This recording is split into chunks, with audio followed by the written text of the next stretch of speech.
जनपद लखनऊ के विभूति खंड थाना अंतर्गत समिट बिल्डिंग में एक इल्लीगल कॉल सेंटर का भंडाफोड़ किया गया है। यह कॉल सेंटर विदेशी नागरिकों, विशेषकर यूनाइटेड स्टेट्स ऑफ अमेरिका के सिटीजन्स को साइबर फ्रॉड के लिए टारगेट करता था। अब तक की कार्रवाई में कुल 119 लोगों को गिरफ्तार किया गया है, जिसमें 92 पुरुष हैं और 27 महिलाएं हैं। 103 लैपटॉप बरामद किए गए हैं। 109 फ़ोन बरामद किया गया है। साथ ही विभिन्न प्रकार के एक्सेसरीज इनके कब्जे से बरामद हुई हैं। ये जो कॉल सेंटर था कॉरपोरेट स्टाइल में बहुत ही ऑर्गेनाइज तरीके से, संगठित तरीके से यह कार्य करता था। विभिन्न प्रकार की इनकी टीमें थीं। हर टीम को अलग अलग कार्य सौंपे गए थे। इनकी जो सबसे पहली टीम होती थी वो इनिशियल कांटेक्ट करती थी। अब तक की प्रारंभिक छानबीन से पता चला है कि इसमें यूनाइटेड स्टेट्स के सिटीजन्स को एसएमएस भेजा जाता था और उनको बताया जाता था कि आपके अकाउंट का प्रयोग, अकाउंट कई तरह के हो सकते हैं। 3 तरह के अकाउंट होते हैं। एक वहाँ का सोशल सिक्योरिटी नंबर होता है। फ़ोन के अकाउंट्स होते हैं, जैसे आपका एप्पल का हो गया, सैमसंग का हो गया। उसके अलावा तीसरा बैंक अकाउंट। तो आपके अकाउंट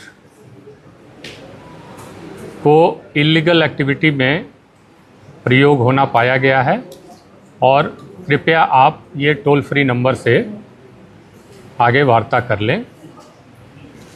जब वो व्यक्ति उस टोल फ्री नंबर पे बात करता था तो यहाँ पे उसका कांटेक्ट होता था दूसरी टीम से, जिसको डायलर टीम कहा जा सकता है।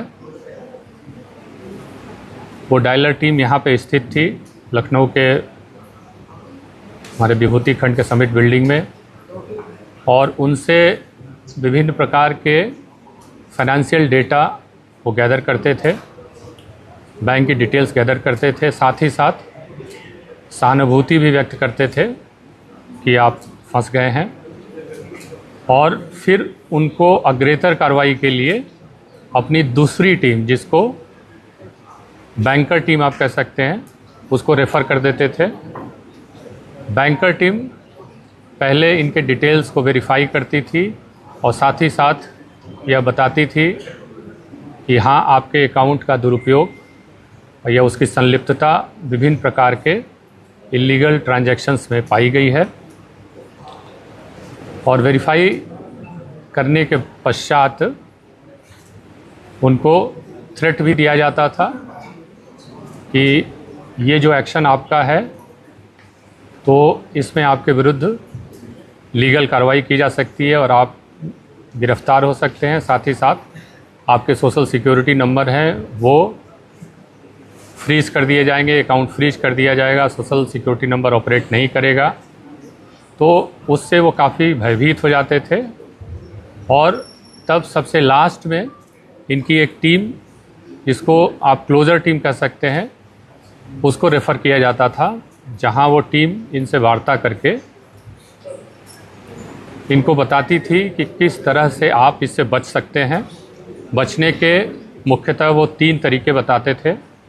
पहला तरीका ये होता था कि आपका चूँकि अकाउंट फ्रीज हो जाएगा तो जितना भी आपके पास पैसा रुपया है वो सब आप निकाल लीजिए और गिफ्ट वाउचर अमेज़ॉन के होते हैं, फ्लिपकार्ट के होते हैं, कई कंपनीज़ के होते हैं, सेफोरा कंपनी का होता है, तो वो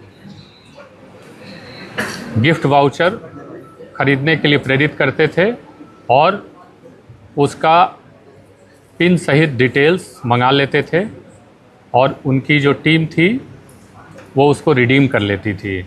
दूसरा तरीका ये होता था, क्रिप्टो के वॉलेट में मनी ट्रांसफ़र कराते थे, उसके लिए QR कोड देते थे। तो एक तरीका होता था कि उसमें आप डाल दीजिए और आप बच जाएंगे। उसके डिटेल्स मंगा के फिर ये अपने अकाउंट में डलवा लेते थे। तीसरा तरीका होता था वहाँ की UPS, यूनाइटेड पोस्टल सर्विस, जो यहाँ की स्पीड पोस्ट DHL के समकक्ष है, उसके माध्यम से फिजिकली पैसे को, सोने को, चांदी को, जो भी उनके पास बहुमूल्य सामग्री होती थी, उसको प्राप्त करके फिर उसको रिडीम करते थे। और वो पैसा जो प्राप्त होता था वो हवाला के माध्यम से फिर यहाँ आता था। यहाँ जितने एम्प्लॉयज़ हैं उनकी मंथली सैलरी थी 30 से 40 हज़ार के करीब, प्लस कुछ लोगों को बोनस भी दिया जाता था। और यहाँ उनके ट्रांसपोर्टेशन की भी व्यवस्था थी और उनको यहाँ पे ठहराया जाता था।